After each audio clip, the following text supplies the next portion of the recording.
書接上文，來講南北朝。時間線上，我們就從公元420年劉裕篡位建立劉宋王朝說起。南北朝只看名字就知道是一分為二的，分別是南朝和北朝。劉裕建立的刘宋就是南朝的開始。北邊呢，由鲜卑拓跋氏建立的北魏，到了魏太武帝拓跋焘時期，終於在公元439年蕩平了大大小小的胡人政權。這段歷史在這個視頻中講過，在此不多贅述。分裂多年的中國北方重新統一，這是北朝的開始。兩個對峙的政權合起來叫南北朝，但這只是一個籠統的稱呼，因為在彼此征伐的過程中，南北兩朝的內部系統都在不停地更新換代。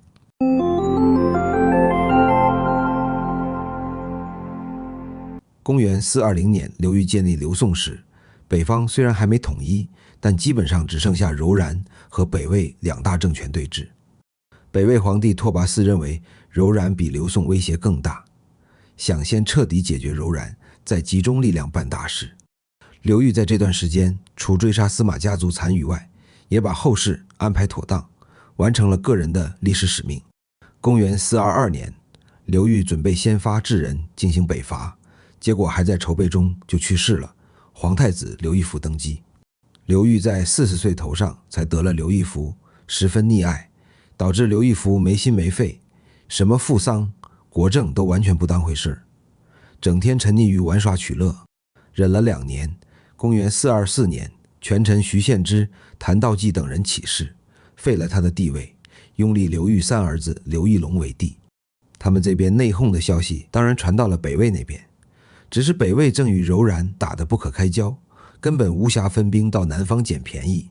劉義隆登基的時候，北魏皇帝拓跋嗣已經去世1年，他的兒子魏太武帝拓跋焘文韜武略，水平比老爹高得多。拓跋焘用了將近5年的時間，基本將柔然打殘了。需要注意的是，柔然沒被消滅，後面還會伺機出場，只是現在夾着尾巴逃跑了。此時的時間來到了公元429年，南邊的劉義隆已經坐穩了位置，回首就以殺害哥哥的罪名鏟除了徐獻之等人及黨羽。環顧四周，對手只剩下北魏，決定先下手為強。在公元430年展開了第一次北伐，結果是先勝後敗，被拓跋焘打得鎩羽而歸。拓跋焘把這筆賬記在小本本上，沒有急着報復，而是在接下來的幾年裡繼續在黃河以北消滅了其他的小政權，直到公元439年完成了北方的統一。到此，南北对峙格局完全形成，雙方也知道遲早會有一戰，彼此積蓄實力，等待時機到來。公元450年，北魏搶先出手，越過黃河南下，劉義隆馬上反擊，開始第2次北伐，但仍然被拓跋焘打得節節敗退，兵鋒幾乎推到了劉宋的國都建康，也就是現在的南京。為什麼北魏沒有趁勢滅了劉宋呢？很簡單，因為不具備這個條件。一方面南京城高難破，另一方面是北魏後院起火，太監宗愛造謠，說太子想造反，同時少數民族又發生了暴亂，拓跋焘必須馬上趕回去處理。他回去把太子的黨羽全都殺了，太子被嚇得生病去世。拓跋焘後悔不迭之際，那個造謠的太監宗愛擔心皇帝把氣撒在自己頭上，居然發動政變，先動手殺了拓跋焘。劉義隆聽聞大喜，馬上開始第3次北伐。倉促出行走到一半，發現北魏早有防備，再次無功而返。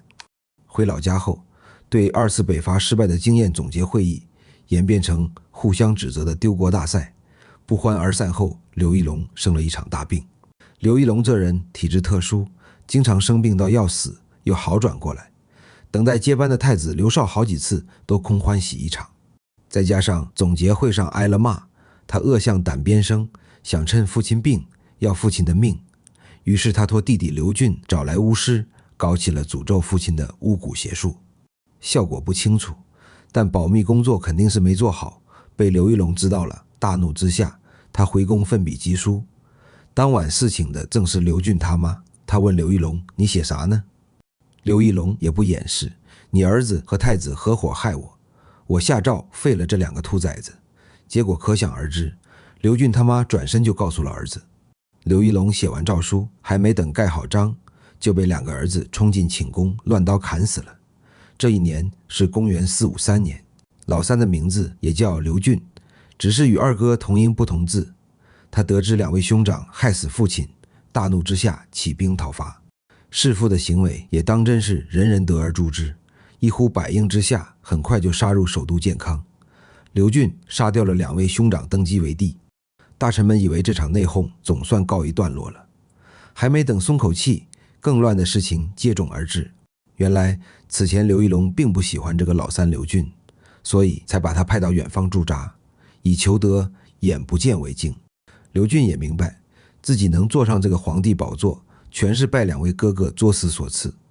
殺掉兄長後，他也得了 PTSD， 總覺得皇室中其他人將來也會效仿自己，於是一不做二不休，聯合一些此前被邊緣化的大臣，組成了復仇者聯盟，把自己的叔叔和所有兄弟一個不剩斬盡殺絕。嘗到血腥味的劉俊欲罷不能，殺死最後一個駐紮揚州的弟弟劉旦後，居然下令屠城。將士們聽到命令，簡直不敢相信自己的耳朵，還以為他得了神經病。別人屠城都是殺敵立威，眼前這些可都是自己國家的百姓啊！最終在將士苦苦勸說下，劉俊放鬆了尺度，城中5尺以上男子全殺，所有女人賞賜給軍隊隨意蹂躪。此後劉俊算是徹底放飛了自我，他養了一個昆侖奴，也就是黑人奴隸，手提大棒跟在身邊，大臣說話稍不中聽，昆侖奴揮棒就打。皇宮裡沒錢了，搜刮百姓只是小兒科，所有官員都要陪他賭博，只許輸不許贏，否則昆侖奴又是衝上來就打。北魏的史官為了給他污名化，在史書中記載他與自己的堂妹甚至母親陸慧南亂倫。因為這是敵人的記載，所以不信也罷。總之，這個喪心病狂的皇帝在南方把自己的國家折騰得苦不堪言。那麼北方呢？為什麼北魏不趁亂來滅了劉宋？原因很簡單，他們自己也正鬧得血流成河。前面說到太監宗愛殺死了魏太武帝拓跋燾，之後立他的兒子拓跋余為帝。沒多久，宗爱覺得拓跋余不聽話，又把拓跋余殺死了。連續弑君惹起眾怒，幾個大臣組團與之抗衡，強行擁拓跋浚當了皇帝。拓跋浚也不負眾望，登基後第一件事就是把宗爱切碎了餵狗。拓跋浚執政時間是公元452年到465年，執政13年。劉俊執政時間是公元453年到464年，基本重合。拓跋浚其實是一個文治型的皇帝，对打仗興趣不大，反而比較關注貿易和民生，因此他執政的13年間，南北基本上相安無事，甚至時不時互相做些貿易。這也正好給了劉俊在南方可勁兒折騰的機會。公元464年，劉俊去世，繼承人劉子業繼位。喪心病狂的劉俊與這位兒子相比，簡直就是謙謙君子了。劉子業比父親更加變態，不但將父親生前沒殺光的親戚繼續殘殺，還在臨死前想盡辦法折磨他們。有個叫劉裕的，因為體型肥胖，被劉子業賜外號豬王，還把劉裕關進豬圈，學豬的樣子，用嘴拱飯吃。如此倒行逆施的胡鬧了1年多，諸位大臣忍無可忍，聯合起來政變殺了劉子業，扶持豬王劉裕當了皇帝。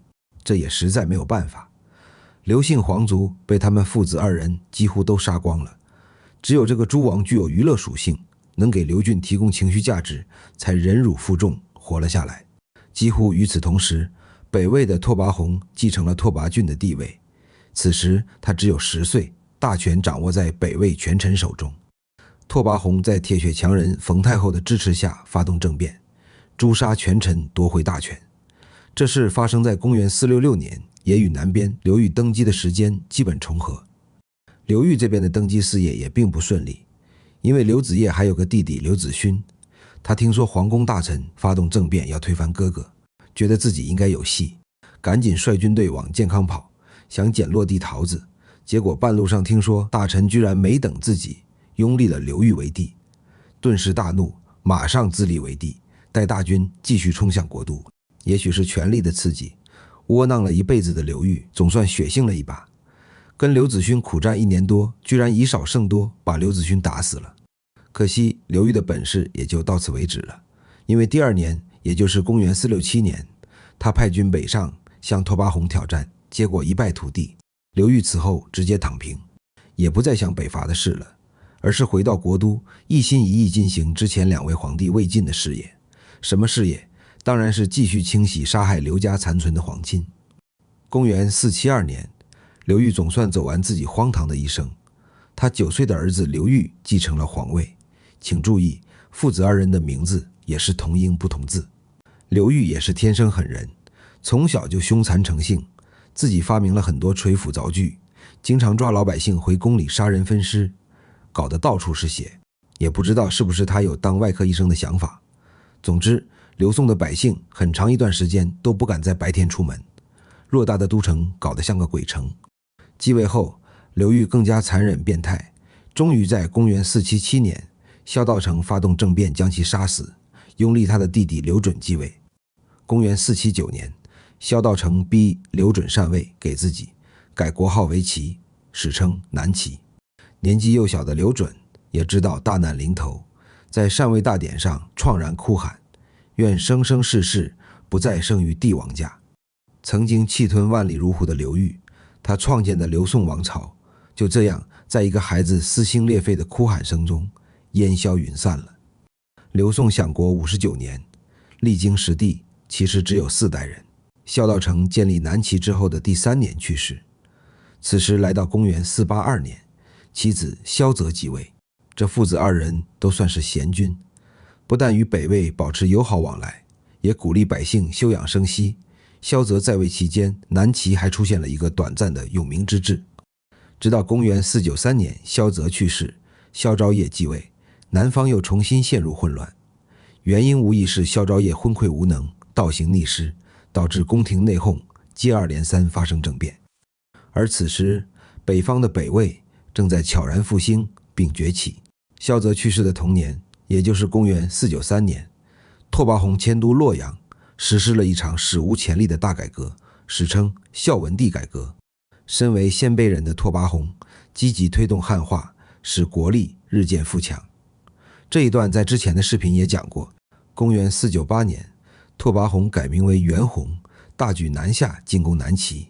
只能說南齊陽壽未盡，儘管朝廷鬧得不可開交，但邊境戰將仍有幾個很能打。北魏軍隊傷亡慘重，只得退軍。元宏在撤退途中染病，於第2年去世，繼位的是他的兒子元恪。元恪沒有忘記父親的遺志，公元500年再次興兵南下，佔領了荊州、揚州、益州等軍政要鎮。公元502年，南朝的多次政變終於有了結果。蕭衍篡齊，改國號為梁，史稱南梁。插個話，蕭衍就是中國歷史上褒貶不一的菩薩皇帝梁武帝。公元503年，梁武帝派兵北上抗魏，雙方在淮南一帶展開了拉鋸戰。公元507年，南梁再次大敗北魏，遏制住北魏的攻勢，但也難以繼續把戰線向北推進。公元516年，北魏和南梁在安徽壽縣一帶對峙，大有你死我活的事態。梁武帝不惜勞民傷財興建福山堰，大概是想效仿關羽水淹七軍，結果是傷敵1000，自損800。北魏被擊退後，失去了追擊擴大戰果的能力。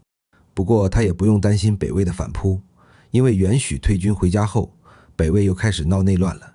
原因是元許登基時年紀尚小，朝政由他的母親胡太后把持，連年戰爭極大消耗了國力，北魏已經風雨飄搖。但胡太後沒有之前馮太後的能力，因此束手無策。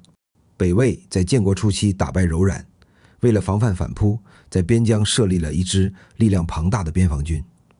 因為拓跋氏是鮮卑出身，比較信任自己人，這支邊防軍自然也由鮮卑貴族中的良將領導。柔然之前幾乎被打殘了，沒有反撲能力。邊疆長期沒有戰事，時間一長，邊防軍的地位也有所下降。朝廷變得不重視了。孝文帝改革期間，這些整天閒得冒油的鲜卑貴族沒事找事做，集體反對改革漢化。元宏也不搭理他們，見他們鬧得兇，還設定了一些政策進行打壓。公元523年，柔然殘部發生大饑荒，餓極了的柔然人捲土重來。邊防軍多年不打仗，戰鬥力有所下降，竟被惡紅眼的柔然人搶走不少軍糧物資，只得向朝廷告急，請求支援。胡太后怎麼做的呢？她像打發叫花子一樣，隨便應付了一點物資，就沒了下文。胡太后此舉無異於捅了馬蜂窩，邊防軍本來就長期心懷不滿，隨後紛紛豎起反旗脫離朝廷，邊境上很多豪強也趁機招兵買馬，擴充勢力。其中有個叫爾朱榮的土豪，勢力最為強橫。當邊防軍的暴動平息時，他已成了北魏境內首屈一指的大軍閥。為什麼要單獨提及一個軍閥呢？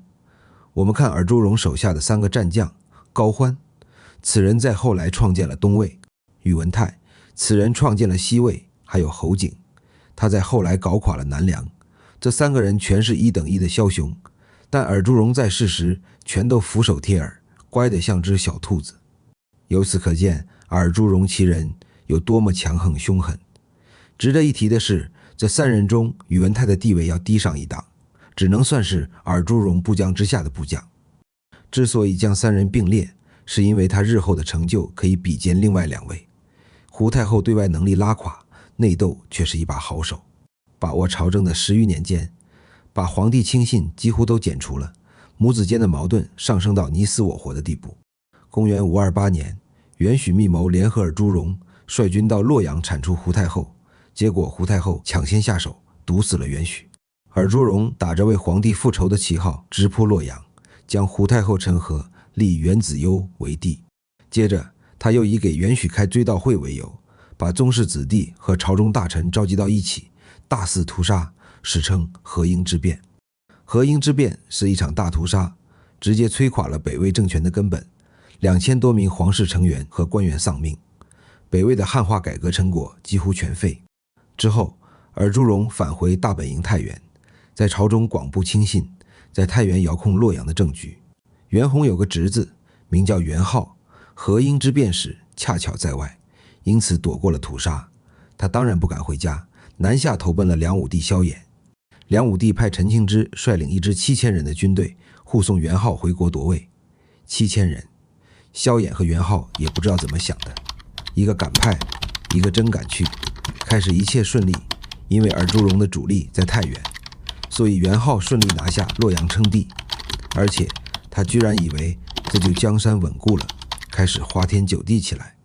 結果也不意外，不到2個月，爾朱榮就殺氣騰騰撲了回來。陳慶之逃跑，袁浩這次可沒有那麼幸運了，被抓住殺掉。之後爾朱榮在北方橫掃群雄，蕩平其他割據勢力。公元530年已經基本統一了北方。同年11月，被爾朱榮捏在手裡揉來搓去的袁子攸實在受夠窩囊氣，密謀了一次暗殺事件，在宮裡埋伏武士，召見爾朱榮進宮，然後親自上陣，亂任其下，在大殿裡把爾朱榮剁成了餃子餡兒。爾朱榮的手下攻入洛陽為主攻復仇，殺死袁子攸，改立袁公為帝。前面提到的3位梟雄之一的高歡，見皇帝和領導都死了，立刻變臉，打着替先帝報仇的旗號脫離爾朱家族，並宣布與爾朱家族不共戴天，並於公元532年4月擊敗爾朱家族，殺死袁公，改立袁修為帝。他自己則把握朝政大權。當時在關中一帶還有一股勢力強大的軍閥，領頭人叫賀拔岳，原先跟高歡一樣，同是爾朱榮的戰將，趁着爾朱榮死後割據關中。被高歡控制的袁修不甘心當個傀儡皇帝，秘密聯絡賀拔岳，結果事情敗露，賀拔岳被高歡殺死。隨後高歡派侯景到關中接管賀拔岳的軍隊。大家沒忘吧，侯景也是前面提到的3位梟雄之一。他得到這個任命高興壞了，趕緊動身去赴任，結果半路上得到消息，賀拔岳的地盤已經被宇文泰接管，只得掃興的又原路返回。公元534年，袁修逃離洛陽，投奔自己的妹夫宇文泰。高歡見皇帝跑了，也不着急，隨便又立了個皇室成員袁善見為傀儡。因為正統皇帝已經不在，所以這個政權自然也不算北魏了。這就是東魏的開始。同年12月，宇文泰把在自己這裡避難的皇帝袁修殺死，也效仿高歡，立了個傀儡皇帝元寶炬，他這個政權自然也不能算是北魏正統，所以這就是西魏的開始。至此，北魏滅亡，一分為二，元善見和元寶炬是名義上的皇帝，實際上大權分別掌握在東魏高歡和西魏宇文泰手中。東魏和西魏至此開始對峙。從北魏接盤時，高歡的蛋糕大，宇文泰的蛋糕小，但宇文泰的軍事才能略高一籌，又彌補了劣勢，所以雙方多次交戰中，東魏屢攻屢敗，西魏屢守屢勝。一晃過去了10多年，依然如此。公元547年，高歡去世，他臨終前囑咐兒子高澄，務必盯着居心叵測的侯景，他可以幫你對抗宇文泰，但要永遠防着他。怎麼感覺如此耳熟啊？曹操叮囑曹丕防着司馬懿，不也是這麼說的嗎？歷史真是驚人的相似。當然，結果也是雷同。高歡死後不久，侯景起兵叛亂，並打算聯合西魏的宇文泰。然而，侯景遠沒有司馬懿那麼老辣，他錯誤地判斷了2件事：第一，高澄不像他想的那麼弱；第二，宇文泰比高歡更加不信任他。結果鬧得豬八戒照鏡子，兩面不是人。侯景走投無路，只得倉皇南下，投奔了梁武帝。也不知道梁武帝有什麼魅力，誰有困難都往他這兒跑。他呢，一律照單全收，也不搞個政審，結果就是引狼入室。侯景來到南梁的時候，梁武帝蕭衍已經安安穩穩做了46年皇帝。他是一個狂熱的佛教徒，統治的前半期表現不錯，但後半期開始耗費國力興辦寺廟佛事，搞得國庫空虛，田園荒蕪，民不聊生，幾乎把前半生攒下的家底花光了。侯景來了不久，高澄的追兵也尾隨而來，與南梁大打出手。後來提議和解，條件是交出侯景。侯景一看自己要被引渡回國，來個先下手為強。公元548年8月，侯景發動叛亂，囚禁梁武帝蕭衍，將他活活餓死在牢裡。高澄見要人不成，只能暫時退回東魏老家。公元549年，東魏發生叛亂，高澄遇刺身亡。這場叛亂說來也荒唐，高澄說做夢，夢到有奴才用刀砍自己。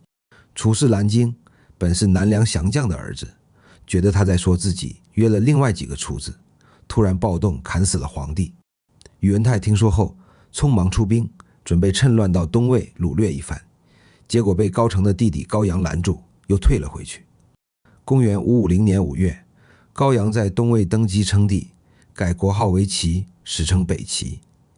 北齊皇帝高陽是有名的精神病患者，他是真的有精神病，發病時六親不認，清醒時又雄才偉略，仿佛雙重人格。古人搞不懂精神病，宇文泰只是覺得這個高陽太不正常了，不敢去惹，所以把主要精力都放到了南梁這邊。高陽呢，他也覺得宇文泰啃不動，所以也把目光轉向了南梁。就這樣，南梁成了群雄角逐的大戰場，內有搅屎棍侯景折騰，外有高陽宇文泰覬覦。南梁是已到了生死存亡的關頭，大亂之勢必有天縱英才，滄海橫流，方顯英雄本色。南梁也是如此，在平定侯景叛亂的時候，南梁有2個人漸漸脫穎而出，成了力挽狂瀾的中流砥柱，他們就是陳霸先和王僧辩。公元552年4月，陳霸先和王僧辩合力擊敗侯景，結束了長達4年的侯景叛亂，並於同年11月共同擁蕭绎在湖北荊州為帝。蕭绎的文化成就，放眼中國歷史，在帝王中都是數1數2的，足以比肩南唐李煜和宋徽宗趙佶。但他當皇帝顯然不稱職，為人心胸狹隘，狠毒暴虐，書都念到了狗肚子裡。登基之後，蕭绎一不安撫流離失所的百姓，二不關心國事，整天召集一大幫文人騷客，在皇宮裡舉辦文學沙龍，虛偽矯情地談論風花雪月。南梁自此滑向深淵。不久後爆發民變，蕭绎令陳霸先和王僧辩分頭去江蘇的南京和鎮江去镇壓，此舉造成荊州空虛。公元554年10月，西魏南下，並在第2年正月初2攻破荊州城池。隨後西魏扶持蕭察為帝，蕭察勸宇文泰給皇帝留個全屍，用沙袋壓死蕭绎。宇文泰在原地建立了一個傀儡政權，史稱西涼。高陽見西魏佔了大便宜，不甘心之際，忽然想起一件事。當年梁武帝蕭衍在世時，曾派侄兒蕭淵明北伐，結果被高陽抓住當了俘虜。此時不是正好可以派上用場嗎？高陽一拍大腿，趕緊拉着蕭淵明向南京出發，想效仿宇文泰在南梁身上割塊肉。誰在南京呢？那就是蕭绎派來鎮壓起義的王僧辯。雙方先是交戰一場，王僧辯被打敗後，信念產生了動搖。他覺得蕭淵明畢竟算是南梁皇族，可以延續南梁香火，就開城門迎接高陽進城了。陳霸先呢，他被派往離南京不遠的鎮江，聽到這個消息氣炸了，連罵王僧辯沒節操，兩個老戰友就此翻臉。公元55年9月，陳霸先發動突襲，殺死王僧辯，蕭淵明也被迫退位，由文艺帝蕭绎的第9子蕭方智取而代之。細心的朋友一定發現了，西魏宇文泰怎麼沒動靜了？原因很簡單，他建立西涼傀儡政權後，身體大不如前，已經到了必須交代後事的年紀，但眼下的局勢不穩定，交給孩子也可能被更強的軍阀奪去，怎麼辦？公元556年正月，宇文泰在西魏推行新官制，削弱地方官，加強中央集權。幾個月後，他又巡視了邊疆一圈，覺得很滿意，為後代鋪的路已經很平坦了，於是召來侄子宇文護，吩咐他好好輔佐幼子宇文覺當皇帝。同年10月，宇文泰去世，他以為把身後事安排妥當了，可是他忘了評估人性。試問天下有誰不想當皇帝呢？第2年，也就是公元557年2月，宇文護幫助宇文覺廢掉了西魏的傀儡皇帝元寶炬，改稱天王。